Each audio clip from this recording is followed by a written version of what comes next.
it's good to actually talk to you in a non-brother context, but being a brother, there's definitely going to be a lot more bros and general banter stuff that comes in there, which I kind of want, because it's I think that we have like multiple personas, right? Like we have our business or professional persona, then you've got our family persona, like dad and father, and then we've got your sibling persona. Like all of these are so different, and I think, like I've spoken to you about this before, is that I've always known you as my brother, and the view that I had of you is like so different. But when you started recording interviews for your 40th from your mates, this whole other person existed that was very different.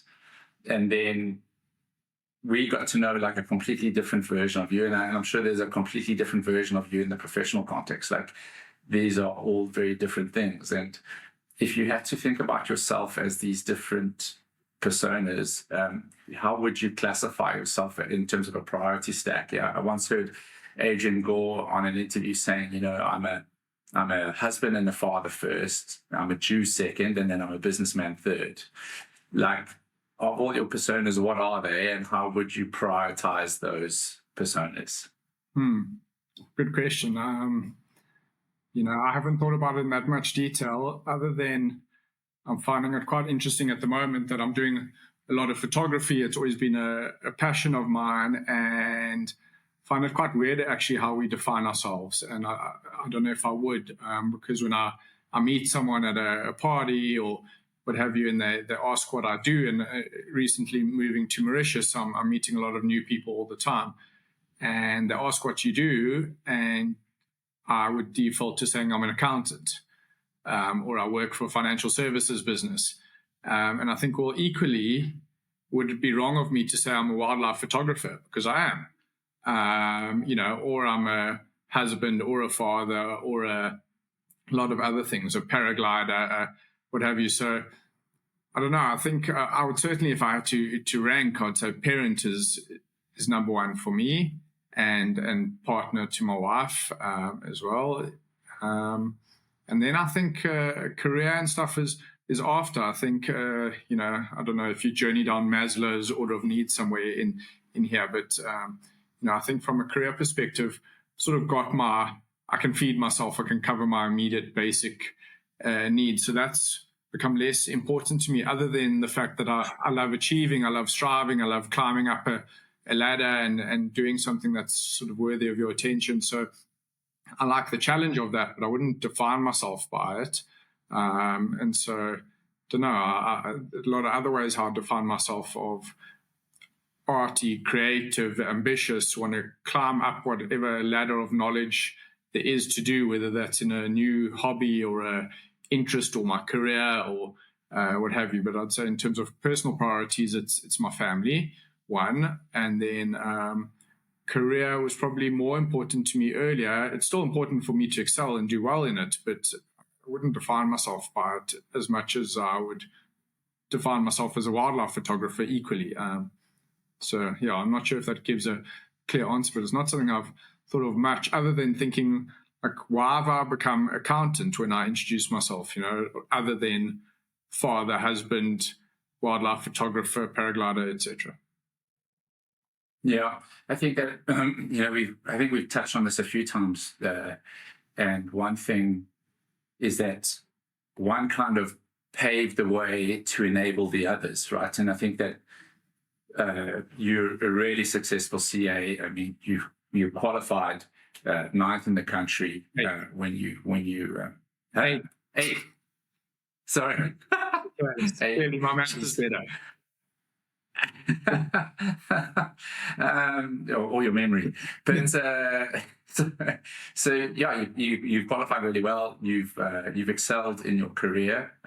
You know, already the global financial director of a very, very large international company based out of Mauritius, now setting up their global headquarters for them, or the global operations. You can summarize that better for me, but they've enabled your passions, and you now you can comfortably say that you are a very accomplished photographer. You're an award-winning photographer, focusing specifically on wildlife.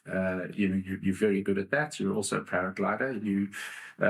You do seek adventure in your life, and I think that sometimes you've got to grind out, the necessary to enable, the wants and the passions in your life. And I think often people forget that. They see the Instagram version. If you go onto your Instagram of Stuart Hancock, you see amazing photography on there. You see a lot of really high quality images that don't always portray time to the layman and how much grind there was behind it. Number one, you had to grind in your career. Then number two, every really good image has countless hours behind it. Not only the learning hours on how to take good photos, but countless hours waiting for the opportunity, especially where wildlife's concerned. How do you find that drive to spend the time or to immerse yourself in the grind to generate the result? I think this is something that I've definitely, my thinking's probably matured a lot more, or maybe I've become much more conscious of this. But I think when you're younger or you earlier in the journey, you think that the means is going to justify the end somewhere, that you want to put your feet up on the beach, you want to have a contented life, you want to be more chilled and have a lifestyle business, etc. So you're going to work really hard so that you can then relax one day. And I actually think the means is the end, to be honest. I think, great, it has enabled all these things, and I love those for their reasons as well. But I think the grind for me is part of the fulfillment, right? Is that anything worth doing is hard. If you're going to go, you've done multiple Ironmen. It wasn't about getting the medal at the end. It was about the grind that you had to go through to get the medal. You could have just bought the medal at a shop yourself. And so it's the same thing, right? That I love photography because of photography, but I love my career because I'm having to work hard. I'm having to be challenged and stimulated, and it's tough, and I feel, well, it's good that it's tough, because I feel I've gotten to a place in my career where I've developed attributes and skills and what have you that justifies giving me complicated work. And if it wasn't complicated, well, I'm probably not so accomplished that I should be doing it. And if I'm dreaming of getting very basic work or easy stuff or stuff that's not that challenging, don't know, that doesn't excite me. I want to be doing stuff that no one else is prepared to do or capable of doing. And if I'm not capable myself, I want to learn and grow and get to that point that you are capable. And I think that enjoyment of the grind or of the challenge is sort of what leads you up the path. And it's not to get to a place where you're then content and you sit back and you just enjoy your hobbies, And I think that's why you see billionaires don't retire. Tiger Woods hasn't given up golf, Roger Federer isn't going to go and just do nothing now. He'll go and find pursuits to do post tennis. They're people who love the grind, I think. So, obviously there's times that it's tough. And I think when you're in those tough moments, it's hard. It's like when you're suffering in the gym and some personal trainer comes up to you and says, pain is weakness leaving the body. You want to hit the personal trainer in the face. It's not what you want to hear in the moment. It's like when you're grinding at work, you don't want someone to tell you that you'll be proud of this one day. But the truth is, if you think of the moments in your life that you're the most proud of, when you look back, it's the moments that were the toughest when you were in them, that they were hard, and so I took a lot from that, when you're suffering, you actually get a lot of fulfillment from it.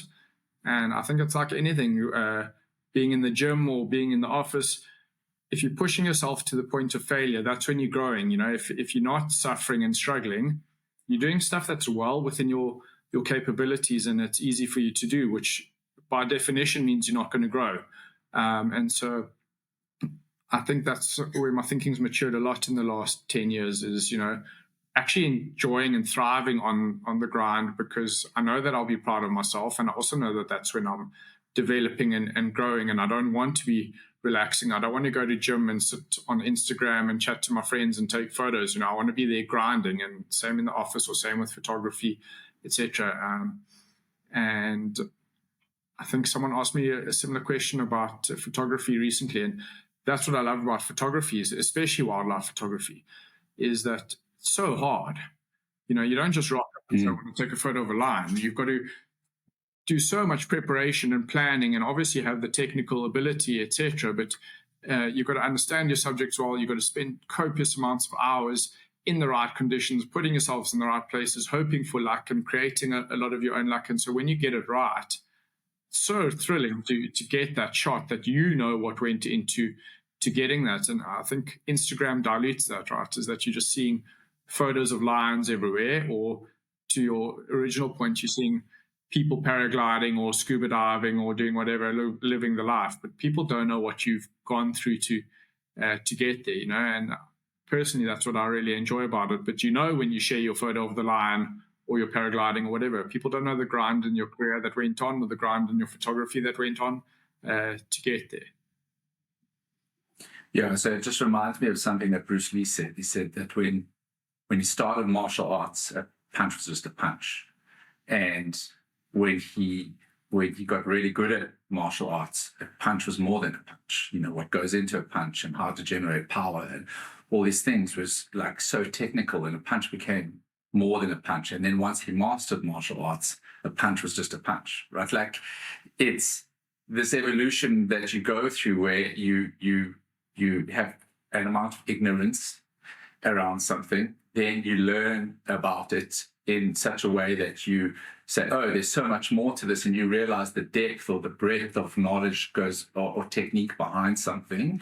And then once you reach a level of mastery, it's like you stop thinking about those things anymore, because it then goes back to the most basic elements, is it's just that. And people looking in at your punch will also at some level of an ignorance to say, or your photography, oh, I could take a picture like that. Like, you know, what's so great about that, until they immerse themselves in the effort of trying to do that and realizing light, time of day, location, patience, so much around that translates into a great image. And now you sort of, a lot of that will be probably quite natural to you, saying, okay, there's things there that I don't actually have to think through really methodically. I know to take a great shot.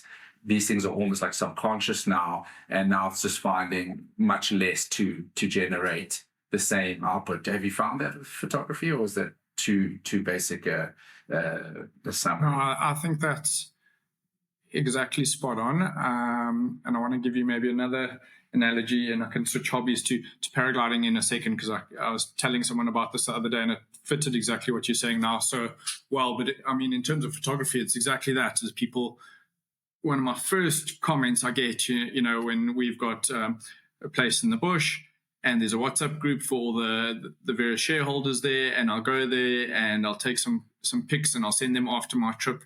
And I guarantee you, within the first 3 replies is someone saying, what camera do you have? Or, you know, I could have taken that, but I don't have the fancy camera. And you think, well, yes, my camera's so fancy. I just put it down on the dashboard and it does everything. It finds the animals, it, you know, takes the shot, it composes it, it researches, you know, inspirations. It does, and so people don't realize what goes into it. But I think there's lots of trappings of that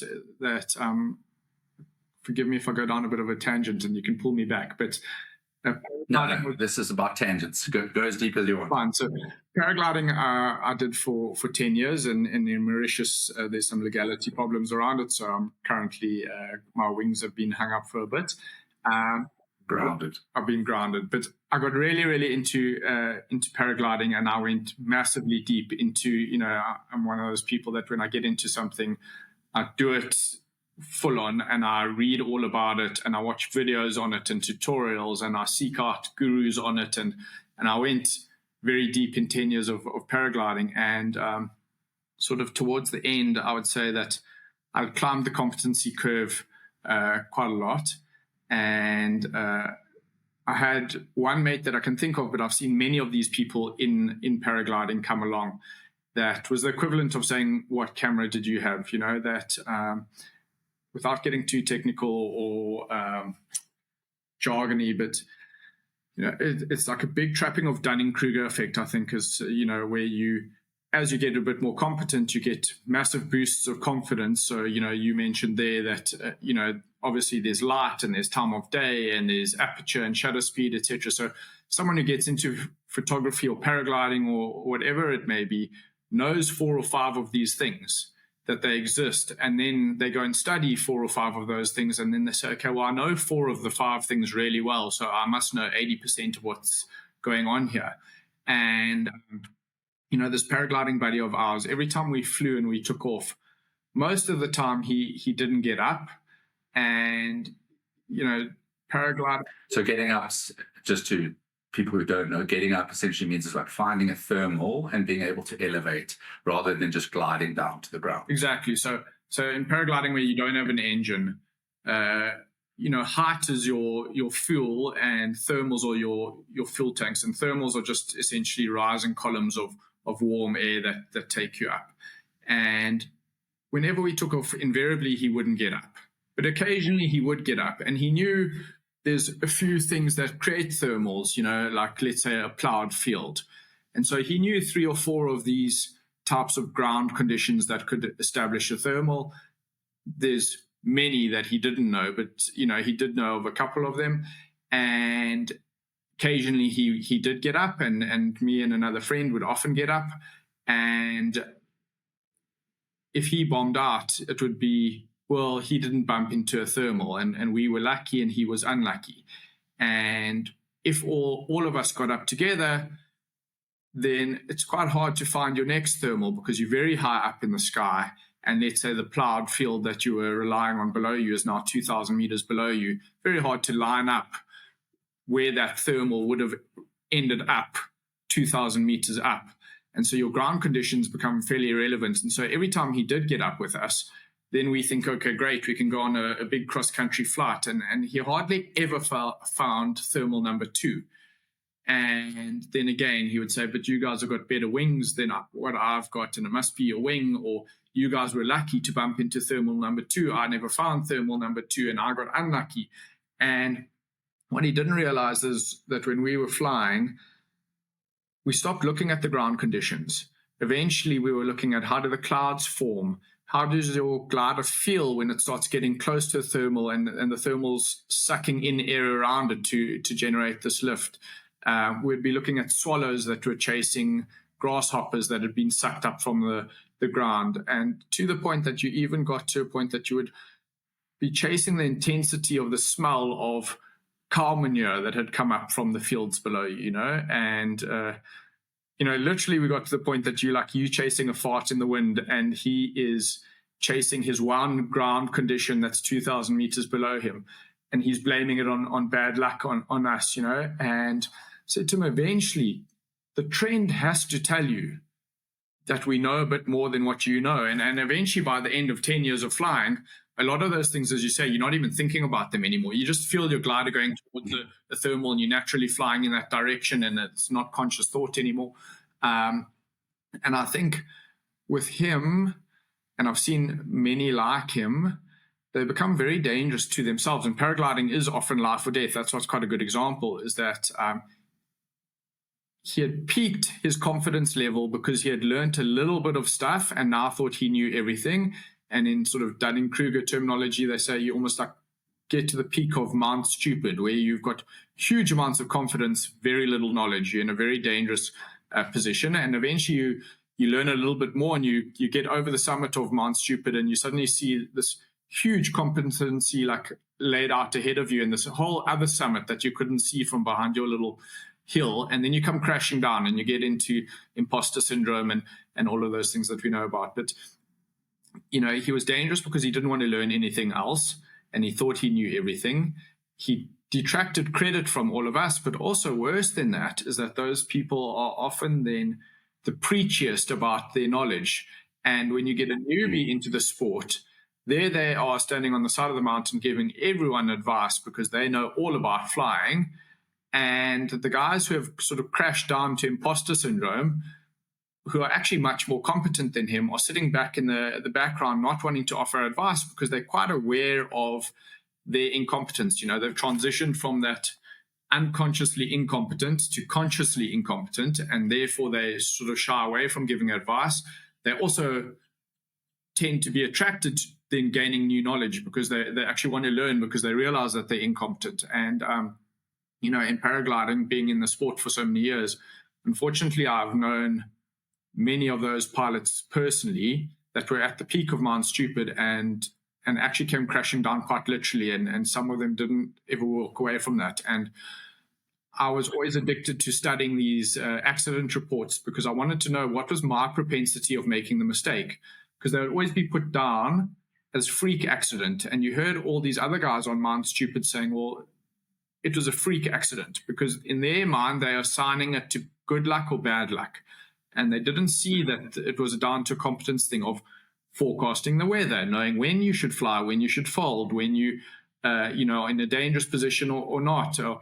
I think those guys invariably had made a pilot error. I'd actually say 99% of every accident report I ever read was a pilot error. And I always wanted to understand what is my propensity to make that mistake myself, because we're all capable of making mistakes. And the day I thought I can make that mistake myself is the day I thought, well, I got to quit flying because I can't keep going on in this circumstance.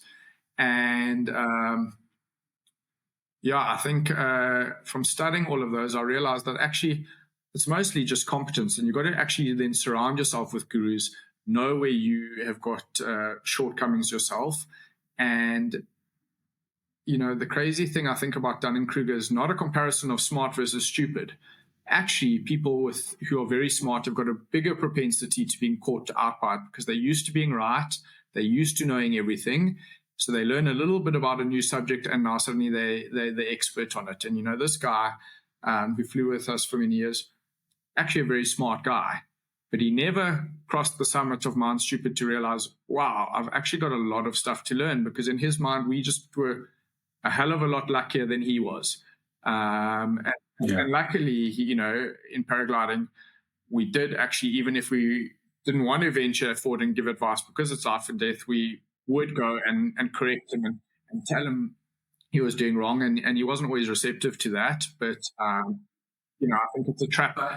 Just actually on the Dunning-Kruger, and actually there's a lot of themes that come out of paragliding, which is a direct metaphor for life. But I think some things is that, first thing is, it's always your fault, right? Like, you have to have such a high level of accountability in your life, in everything that you're doing, so that resolution and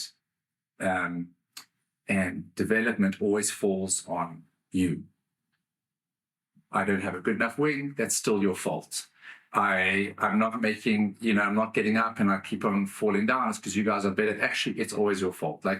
And if you approach life with that humility, it's going to open up actually so much more for you, because you'll go in the pursuit of resolving that or identifying why that's bad or good. And so I think that that's something to really take away from these is whatever your pursuit is, it's going to, if you decide to passionately invest in paragliding or go into photography, you can take a lot of life lessons from that, and develop from that. And I think that once you see the way, there's a samurai saying, once you see the way, you'll see the way in all things, more or less along the lines of once you know the way, you see the way in all things. And so if you're very good at paragliding, you start to understand that this is on me and development's on me, and I have to climb Mount Stupid. And then once I get to the top of Mount Stupid, I realize there's a whole world that I don't actually know about, and I'm actually quite dumb, and I have to work harder, and I don't deserve to be here. But then you just take the steps to start climbing the mountain again, and you realize it's all on you. So good or bad, it's always your fault, which is something that I think about quite a lot. And another thing that, I think is important to also understand is mentors always exist. So when you're on Mount Stupid, there's other people further up Mount Stupid than you that are relevant mentors. But at some point you will outgrow them. And being smart enough or honest enough or humble enough to know when that point is, and to graciously then find the new mentors is a really important skill to learn. would you say that there's been mentors that have really shaped you in all things that you do, or do you rely on pure self-development? No, I think there's definitely been lots of mentors in my life, and they're maybe not always obvious to you at the time, but I think in everything I've done, I've always had mentors. I think, photography, maybe not so much. I think that that's been a bit more self-discovery, and I think that's actually something that, talking of like ownership and responsibility, is something that I could certainly go and try to find more direct mentors. But what I am quite good at is going, and I probably do 2 photography courses a month, and go and find people who I can follow and listen to, and what I'm not having a daily conversation with them, and maybe I could start trying to branch out to some of these Nat Geo photographers, etc. But I've tried to create proximity in a digital way to those types of people. But I think I've had lots of mentors for different things in life, and I think that's getting to a point where I actually want to go and find some new mentors, because I'm a believer in the 80-20 rule, that you're going to get 80% out of a mentor in the first 20% of your time with them, and it's quite hard to then extract remaining knowledge, or maybe you've sort of taken from them what was good for you at the time, and now you've developed and changed, and you need a new mentor. And I think just going back to your ownership and responsibility, I like to almost see it that way, rather than saying it's your fault, because fault people take as quite a negative connotation, and they don't want to assign fault to themselves, but it is their fault or their responsibility to fix. And thinking of mentors, my long-time boss of 15 years, he's incredibly intelligent, very inspirational guy, and he's taught me an incredible amount of stuff, and he's probably been my foremost, let's say, corporate mentor, and mentor in a lot of other things. And I remember often moaning to myself or to others that I didn't feel acknowledged. I wouldn't hear from him a lot. And his style was much more of, he trusted me, he backed me, and he knew who I was, and he didn't follow up with me all the time. But to me, that translated as, well, he's not seeing what I do, he's not acknowledging me, etc. I want the pat on the back occasionally. And eventually, and only recently, changed my mindset around that a few years back, and thought, well, I can sit and blame him for not being so acknowledging, or I can take responsibility and say, I'm not so good at showcasing my success, because I'm not. I like to just get my stuff done, and the proof will be in the pudding, and I'm not a rah-rah type of high-five guy. And I realized, actually, if I want more acknowledgement, I got to get better at showcasing myself. And that fundamentally shifted my interactions with him.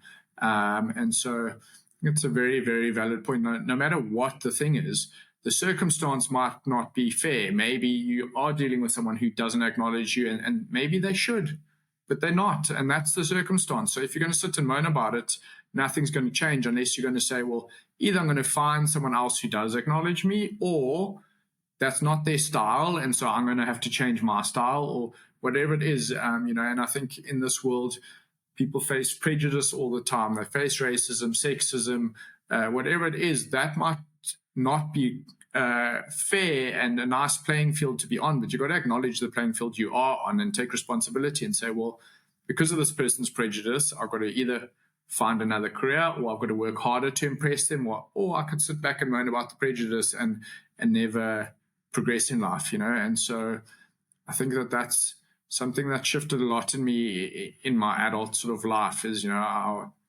sort of coasted by, and I thought you just had the attributes that you had, and if you were smart, you're going to do well, and if you're good with the girls, you're going to be good with the girls, or if you're a great public speaker, you're a great public speaker. Like, I really undercounted, not that I didn't realize it, but I think I certainly discounted the value of applying yourself to things and taking ownership and responsibility.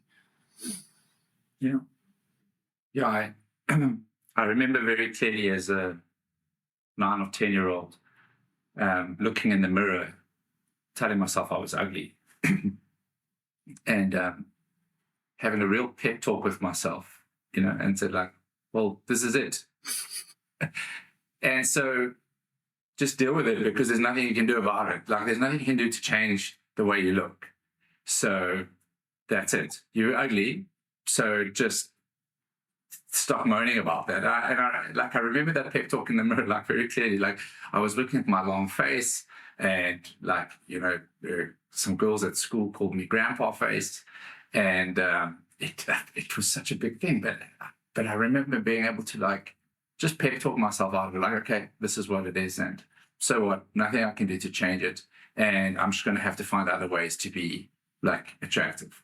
And it was I suppose, like, a tough conversation for a 9-year-old or a 10-year-old to have with themselves. But it is the start of, like, many things that I believe, in terms of just identifying what you have and working within those things, and going from there. And once you understand that and you get over it, like, if the ref is not blowing in your favor, okay, so the ref's being biased today. Like, just, you can't change that. So you're going to have to change the way you play, or you're going to have to take that into your accommodation of the game on that specific day. You might not win this one, but you're going to have to play around it at some point anyway. But if you sit there moaning about it, you can go sit on the sideline. It's about as valuable as standing on the pitch moaning about it. So those are attributes that I think are really important. Accountability is a very hard one. Like, if I had to look at my pillars, my first one is be nice.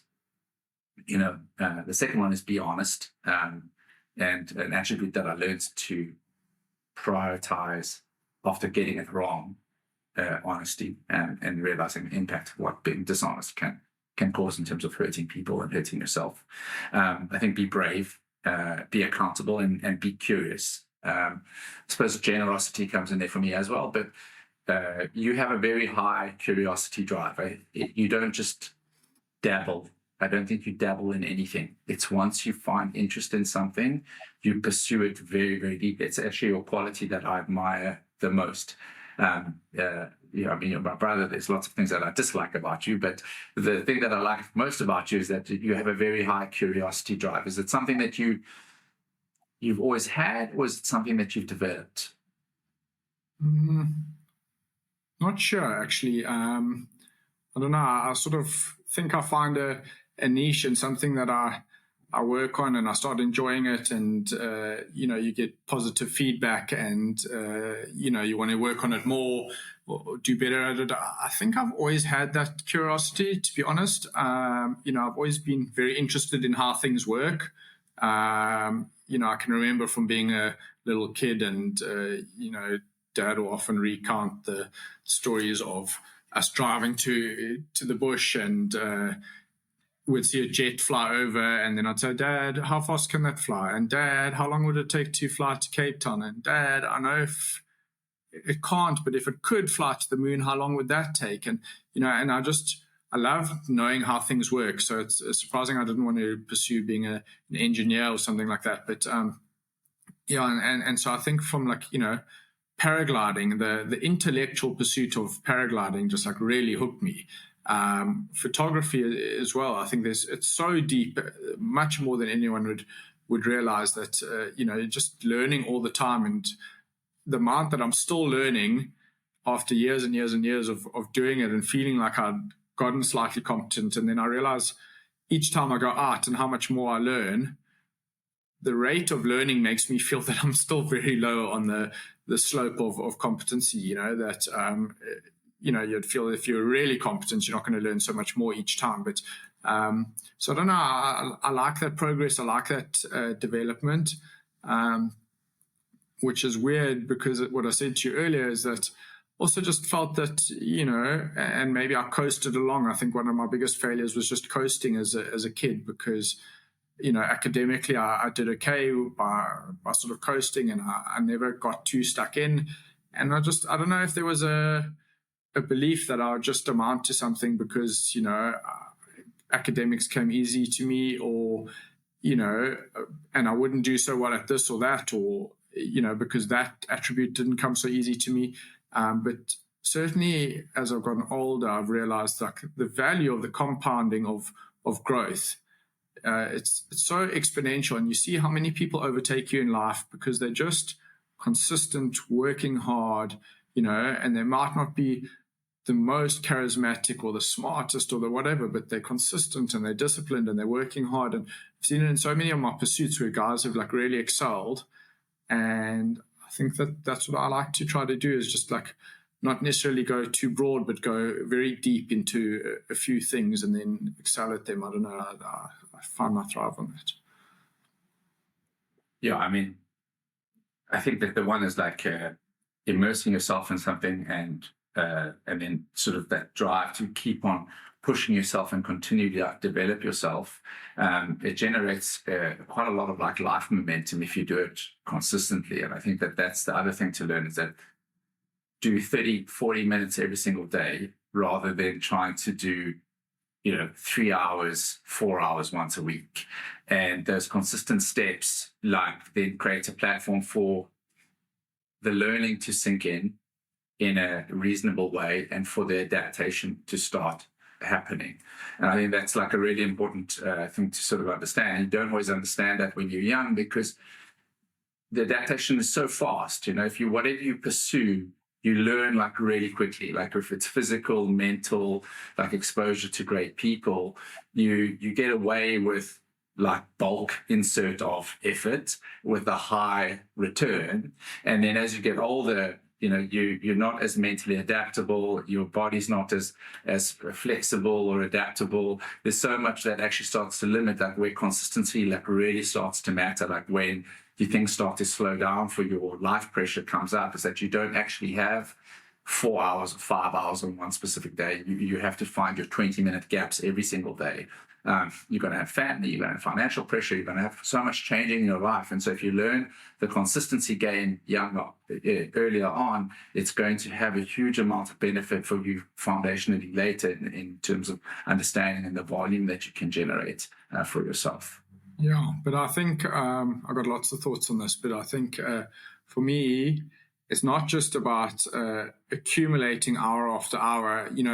Obviously, if you're consistently doing that, you're going to accumulate a lot of hours. But I think there really is a compounding effect on growth, that the hour spent on hour number 1 of a pursuit of something versus the same hour spent on hour number 1,000, you get so much more out of hour number 1,000 because you're just a more complete person at that stage. I think something a lot of people will be familiar with, but I can't remember who said it, but, making your first $1 million, for example, is put in financial terms. Making your first $1 million is really hard, but making the next $1 million is not nearly as hard as that, because the type of person you had to create to be able to make $1 million is a very well-rounded human with a lot of experience, a lot of knowledge, a lot of social capital, a lot of connections. They know the top lawyers, the top M&A guys, the venture capitalists, etc. They've got a lot of connections in business, and that human who has now got $1 million, it's not because he's got $1 million in his pocket, it's because he's a very different human to the first guy who started on the journey. And for that guy, even if you took his $1 million away, for him to make another $1 million is so much easier than his first was, and so I think you really got to know that compounding effort, it results in this exponential growth curve. And I think the most important thing for me on that is that you got to start, because someone who starts 5 years ahead of you, not only is that they'll remain 5 years ahead of you, but the gap between you and them is widening, because every input of an hour is so much more valuable to them than it is to you. That the guy who's got his $1 million already, if you're starting from 0 and he's starting from $1 million, by the time you get to 1 million, he hasn't made 2 million, he's made 10 million. And so you've got to start.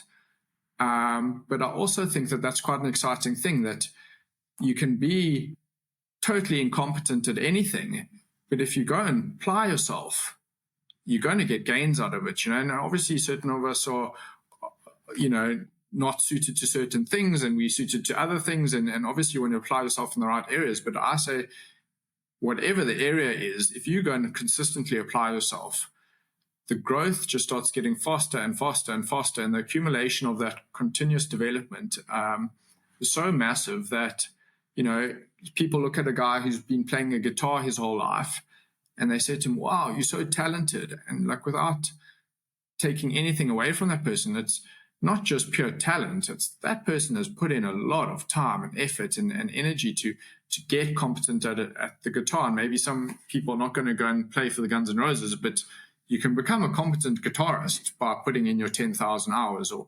what have you. So I think ties back to the ownership and responsibility. And if you link that with compounding growth, you can really do incredible things in your life, and I think you can get caught in this trap where you feel that you can't do that, you're not talented, you're not musical, you're not artistic, you're not this or that or that. And actually, if you just applied yourself and you just started and you focused in on 1 or 2 or 3 pursuits, you can be incredible at those 1 or 2 things. Mm. Yeah, I think just on that is like you mentioned something that like really resonates with me is the just start. It's never been easier to start anything. The amount of access we have to information, how cheaply you can start things, starting now has been like really made easy. And most of the hesitation or the limitation in starting is what you manifest in your mind before you start. You generate the obstacles or the challenges for yourself before you even begin. And it's crazy to do that. Like I've had a guitar that's sitting in my house for years, and all it needed was some strings and a couple online lessons, and you could effectively start learning to play the guitar. And so it really is crazy that there should be nothing holding you back from actually just starting and developing momentum. And you can't measure yourself against the person who's made $1 million already. Like that's a terrible yardstick. There can be a guide on how to get there, but that shouldn't ever be a measurement for you, because you won't get there.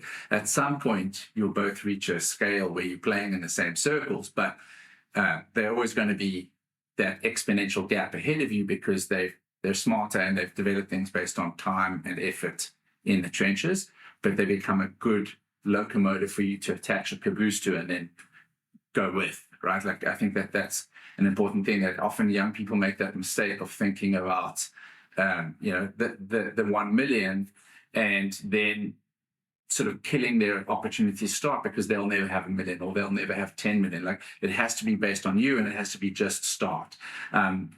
Is there something in your life that you would say, these are big lessons that kicked my ass, that changed the way you behaved around certain things? Or have you never had a fear of starting? Like have you found yourself developing differently as you've aged? No, I think I've had lots of failures that I could speak to, but I think just one point on that, just start, and then I'll come back to that, is that I think because growth compounds, if you compare yourself to the $10 million guy, you'll just never start because it's so far away.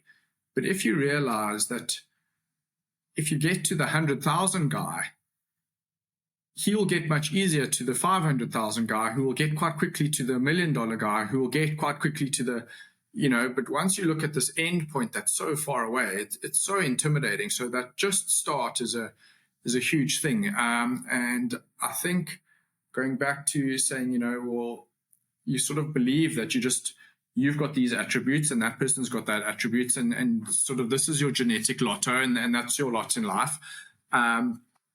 I think you can end up massively underachieving in areas where you could have actually improved in. And maybe I can give like a silly analogy, but since I've moved to Mauritius, there's not as much big game wildlife here, and I go for regular trips back to mainland Africa when I can.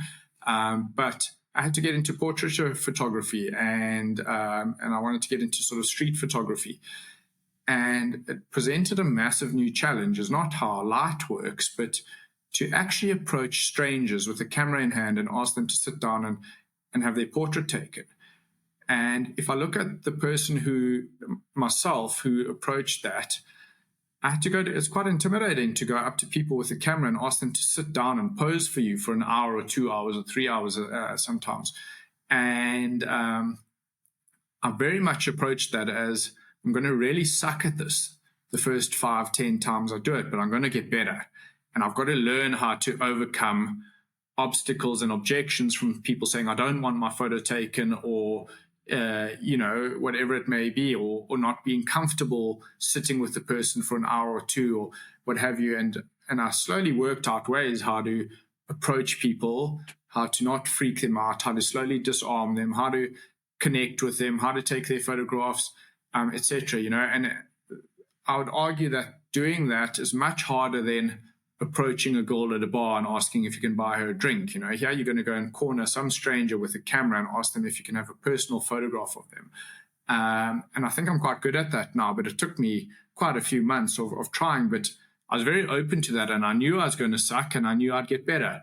I wish I could go back to my 18-year-old self and say, you're terrible at talking to girls, but just start and you'll get better. You're going to botch the first few and you're going to look like a retard, and you're going to go and stumble on your words every time you go to the first 10 girls, but eventually you'll get better at it.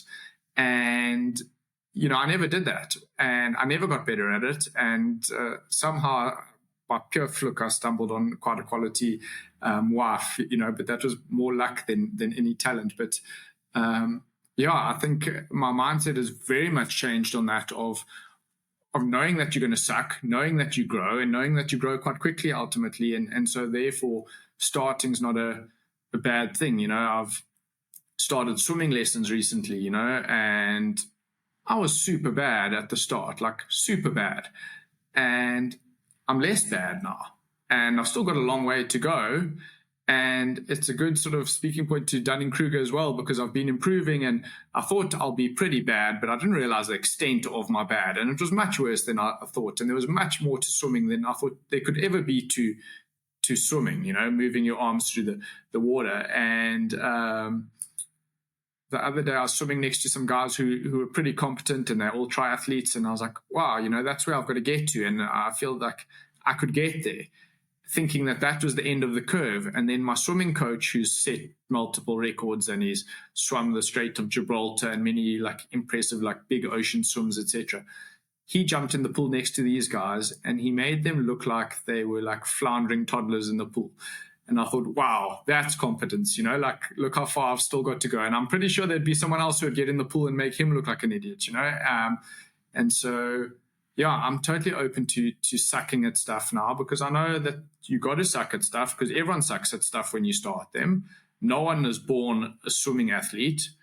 Maybe some people are more athletic than others or what have you, but you've all got to go through that suck. I think back to sort of failures that have kicked my butt. I think the most literal, now I see failure as and it's a bad connotation of word, but just whatever, you're going to fall short at stuff now, and try it, and don't be scared of that, and you're going to improve. But I think to go back to a literal failure, I failed third year accounting, and I always cruised by in school. I always could coast quite easily in second gear and get through, and I didn't really apply myself, and I had a lot of fun. I made a lot of friends. I played sport. I did my thing. But I didn't really excel academically, and I should sort of feel like I should have. And I got to university, and I carried on coasting, and the workload got more, and I carried on coasting, and the workload got more, and I carried on coasting. And ironically, the subject that I actually understood the most, I sat there and I'd sit in the lectures and go, that makes sense, I get it. And I was totally peaking Mount Stupid then, thinking that I knew exactly how the subject functioned, and I failed. And it was the first time I'd ever failed anything. And suddenly I failed accounting, and that was apparently my forte. And I failed by 1%, and the lecturers had been condoning everyone who had failed by 2 or 3%, and they missed mine somehow. And I got hell of a frustrated and blamed the lecturers for not condoning me. And I had to write a supplementary exam. And I remember I went on holiday still, to the coast, and I didn't really put in all the effort, because I thought, well, I just had a bad exam, and I actually really do understand it, and I read over some stuff quite lightly, and I didn't practice my work or my application. And I got to the supplementary, and I had a massive panic attack in the exam, because suddenly I'd gone off the back of failing something for my first time, and then a realization in the exam that I didn't know what was spotting, and I failed that exam by miles, not by 1%. For a long time afterwards, I blamed the lecturers for not condoning me. I blamed my panic attack for bombing me out of the final exam.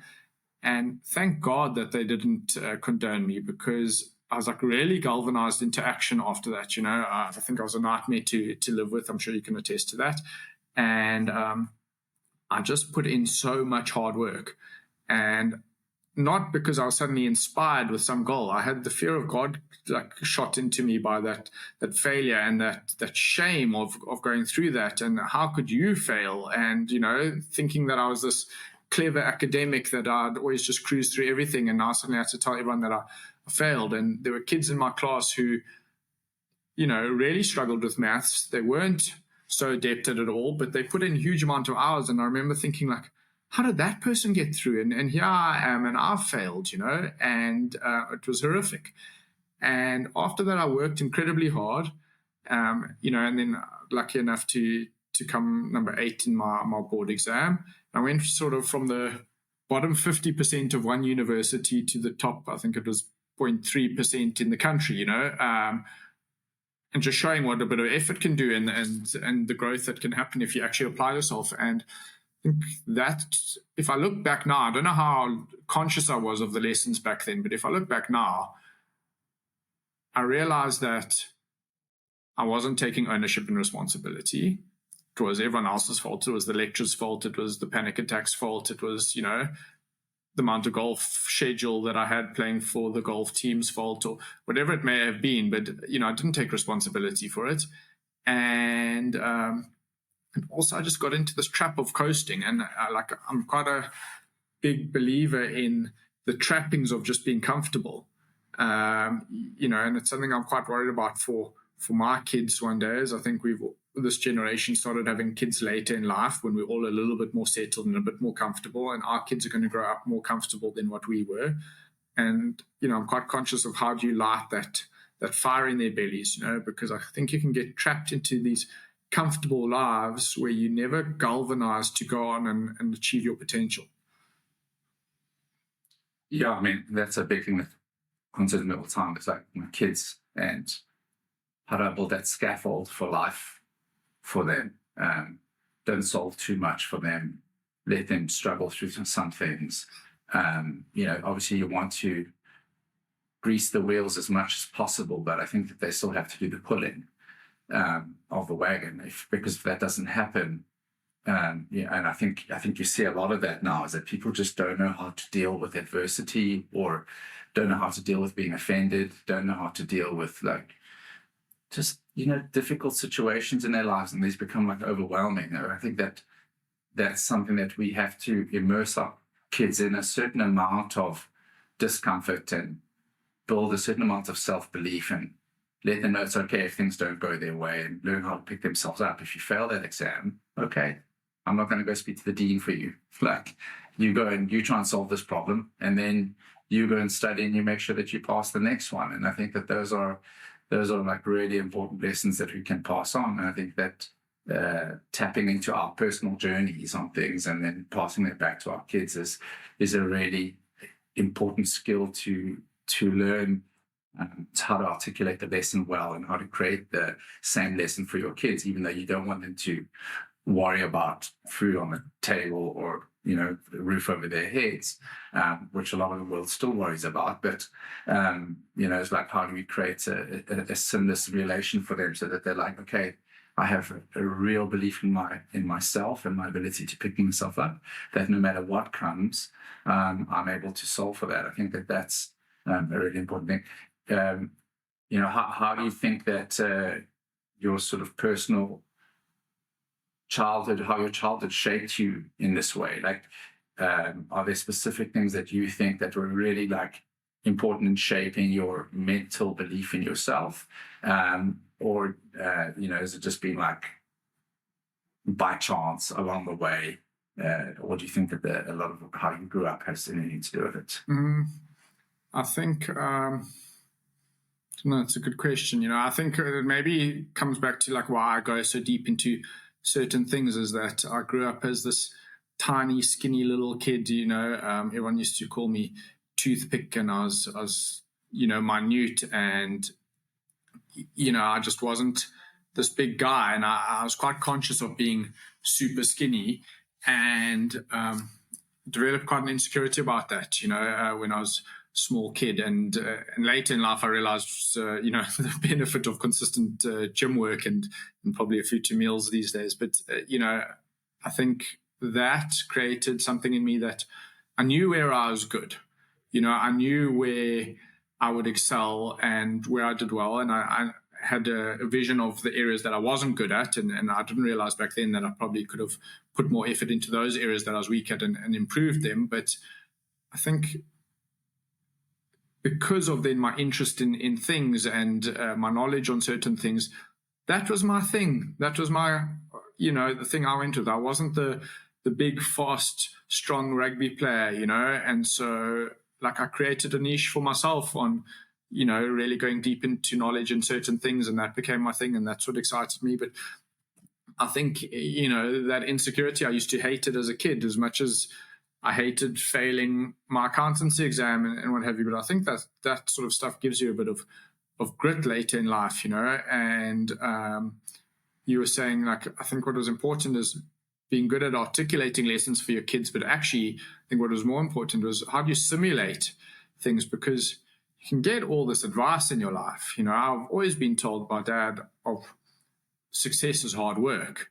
He worked incredibly hard. We watched a mom who worked incredibly hard to support 3 kids.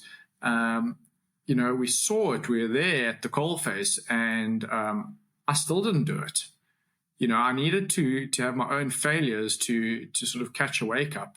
And I think, I then became almost what I'd say is like an insecure overachiever, is that I just never wanted to be there again. So I just was so galvanized into action. And of course, you never want your kids to have hard times or what have you, but how do you galvanize them into action as well? And it's an idea that I'm obsessed with. I think, I came across it from Chris Willicks's podcast, but this region beta paradox, and for other people listening, you can have in life things that are an A and things that are B and things that are C. And, A is perfect and you're excelling in life, and C is terrible.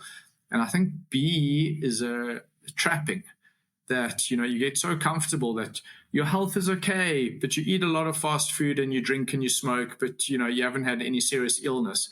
And suddenly that person has a heart attack, and the next thing they're on diet, they're eating salads, they're going for runs, they're at the gym, they're seeing a dietitian, etc., etc. And suddenly that person becomes very healthy and strong, much better than the person who was in the B. That person suddenly becomes an A. And so there's this paradox that when you're comfortable, you're almost worse off than the person who goes into status C and is suddenly galvanized. And that's what happened to me in varsity, is I failed, and I suddenly went from this dude who was coasting along in a happy B all the time. And that's what I say, thank God the lecturers failed me. They did me the biggest kindness, because otherwise I would have just still been meandering around in a mediocre B. And I think the world is littered with capable people, at least people who had a lot of potential and never achieved anything because they just coasted, and I think that's a big danger in life, in relationships, in work, in career, in friendship, in your health, whatever it is. If you're coasting along in a B, those are the things that are hiding, and they're not visible to you. The C's are visible. You know where you're bad. You know where you're failing. You know where you need to improve.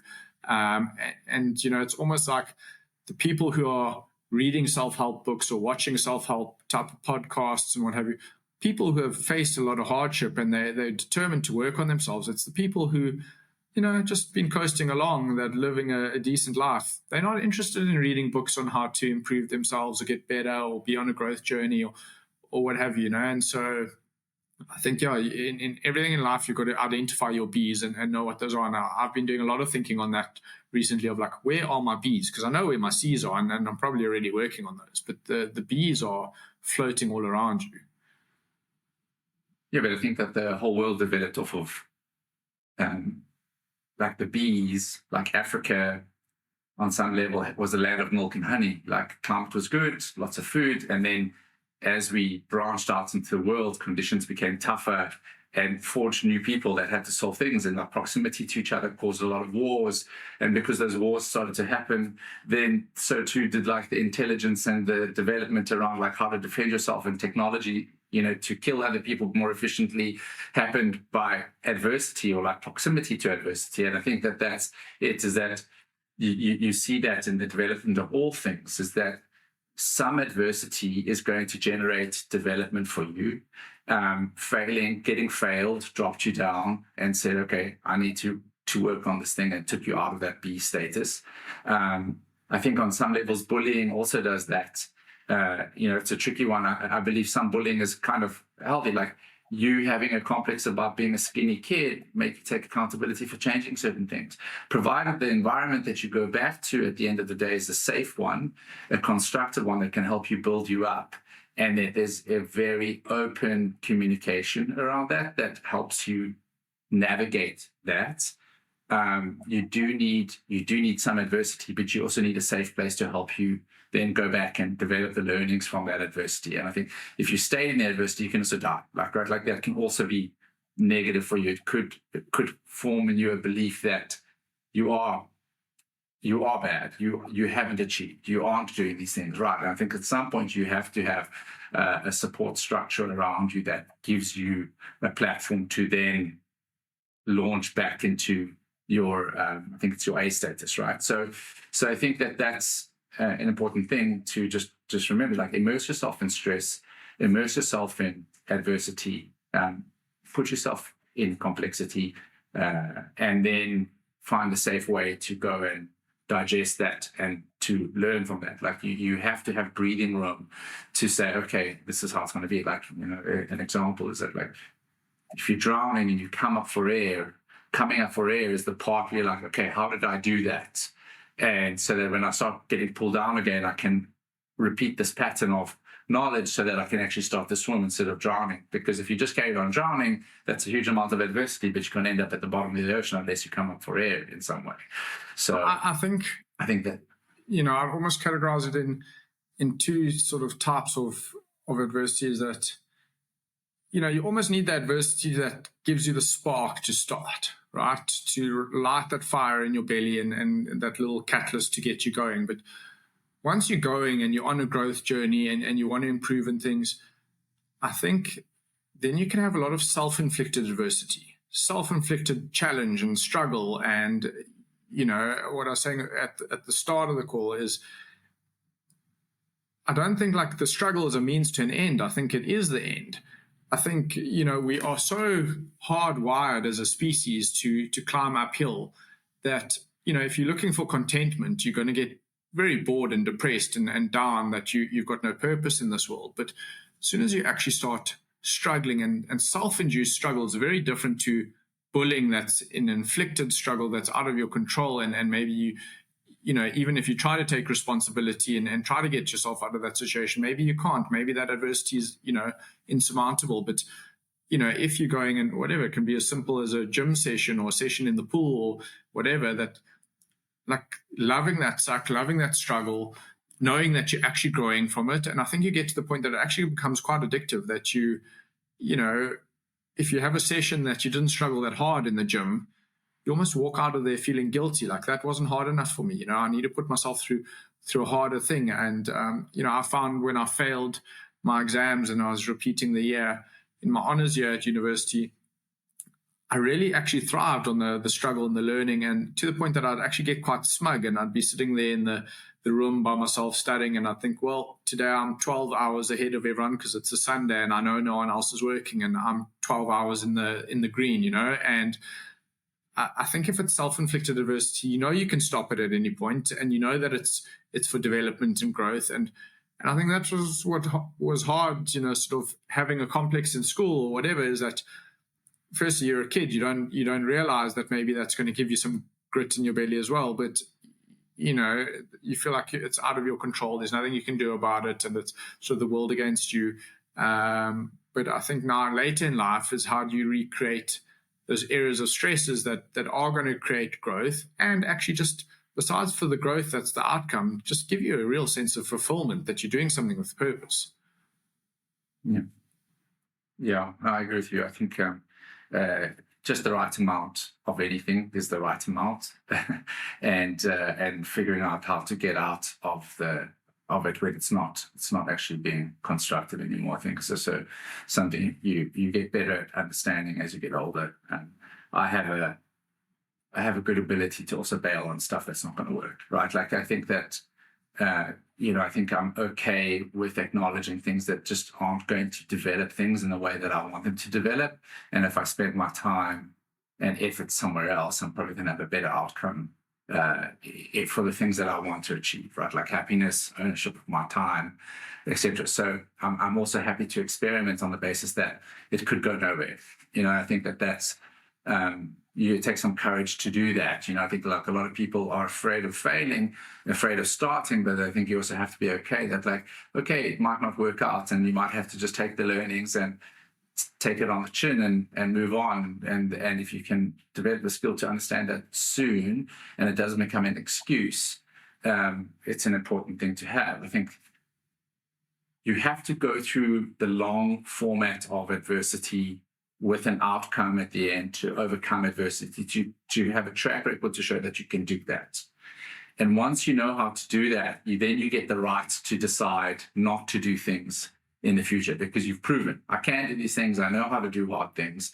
I know how to overcome things. I know how to personally better. So if I, at that point, decide I'm not doing this anymore, it's not going to be valuable for me, then you're doing it on the basis that you really understand yourself very, very well. That's just my thought on that. I know that you've got your hobbies, but what you've started to really immerse yourself in at the moment is self-discovery, a lot of like your own learning journey and personal development. I think that you become more invested in terms of understanding who you are today. I almost feel like the new midlife crisis is like personal development, like personal growth, like everyone's kind of going on this journey of like personal awareness. Is there anything that you would say today that you really understand about yourself that would be information you'd love to go back and to give to the younger version of yourself? And like now that you identify who you are as a person, or you're getting a grasp of who that is there stuff that you would love to go and tell your younger self? In some ways, I'd love to go and like say to my younger self, like, don't worry, buddy, it's going to be okay. You're like going to do good, But in other ways, I don't want to tell that kid that because, I want him to struggle, and I want him to strive, and I want him to, not think that it's all just going to work out. But I saw a photo of myself the other day, me, the skinny oak on the beach when I was maybe 9 or 8 years old or whatever. And I wanted to go and like just give that little guy a hug and say, like, don't worry, dude, it's all going to be okay. But in some ways I don't want to do that.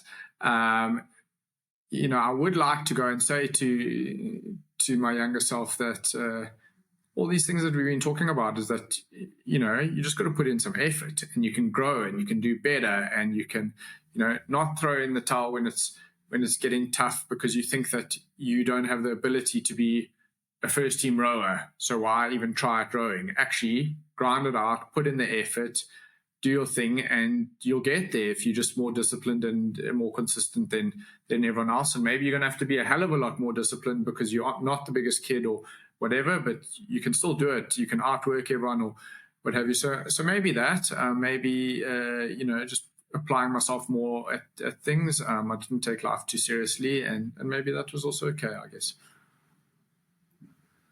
Yeah, we've been talking for an hour and 10 minutes. It's been very easy, and I think there's like still like a ton to unpack. But the one thing I did want to say is that you can actually go back to your younger self at any point in time because they live within you and actually say the things that you really want to say.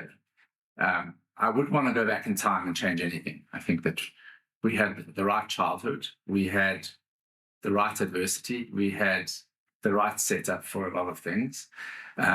There's obviously things that sucked, and there's a lot of insecurities that are in all of us.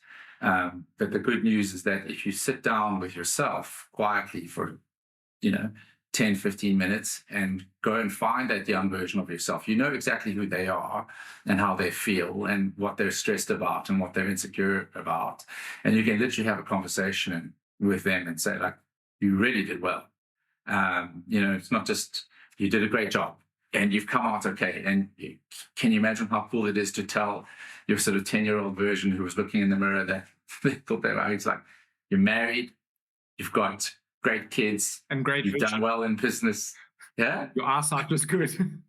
Yeah, that sounds good. Yeah, exactly. Yeah, you're still ugly, but it's okay. You had sex. It happened, bud. Like, you couldn't tell us. I think that's something to just like close up on, is that like, doesn't matter where you are, what age you are, what experience, what learnings you have, at any point in time, you can go and check in with your younger self because they live within you and you can give them the message. And it's amazing how it lifts you up to say, hey, shit, it really is okay. And you're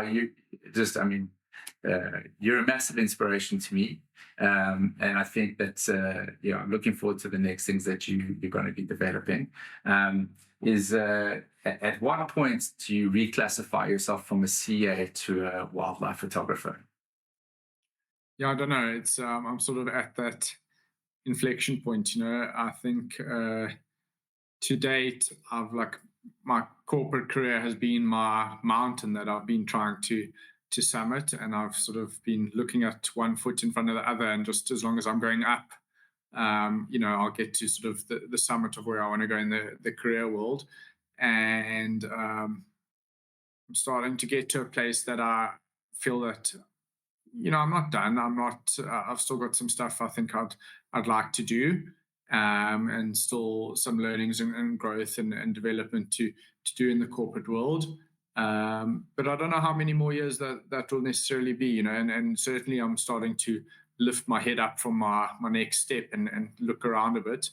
And I think photography has always been a passion of mine, but in the last few years it's developed and it's grown legs, and it's started running on its own a bit, and starting to look like a realistic venture, not just a passion, and I'm still assessing all those sorts of things of whether you turn your passion into a job and you end up hating that, or can you make a equivalent living or equivalent happiness out of life of taking on that pursuit or not. So I'm asking a lot of questions. I'm trying to get to a place where it does develop enough that it could be a less frictional step across into a brand new world, because there will be a lot of friction. I will be rubbish at a lot of things. I will have to learn a lot and go on that growth journey, which I'm happy to do, but I just want to have closed out sort of the things I want to close out in the corporate life.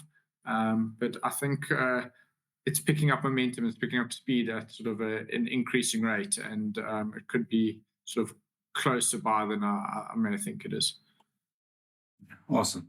It's been cool to chat to you today. Thanks for making the time. I'm definitely going to revisit this conversation with you again. I think that there's so much more to just tap into in terms of especially development and your journey and how you think about certain things. I think it's super valuable. So thanks for making the time today. No, thanks, man. And I think it's awesome to actually that we both midlife crisising at the same time, or we growth journeying at the same time, just to have someone who's on a similar pathway and you can bounce ideas and hold each other accountable, etc. And I think you've certainly helped me with things of implementing our 60 by 60, where you did 60 minutes of something for 60 days. I think that fundamentally and legitimately leaped my photography of doing an hour every single day for 2 months. It forced me to focus on a lot of stuff that actually I think we could have another podcast about this sort of thing. But when you're living in a bee and not maybe pursuing your passion, it's not urgent.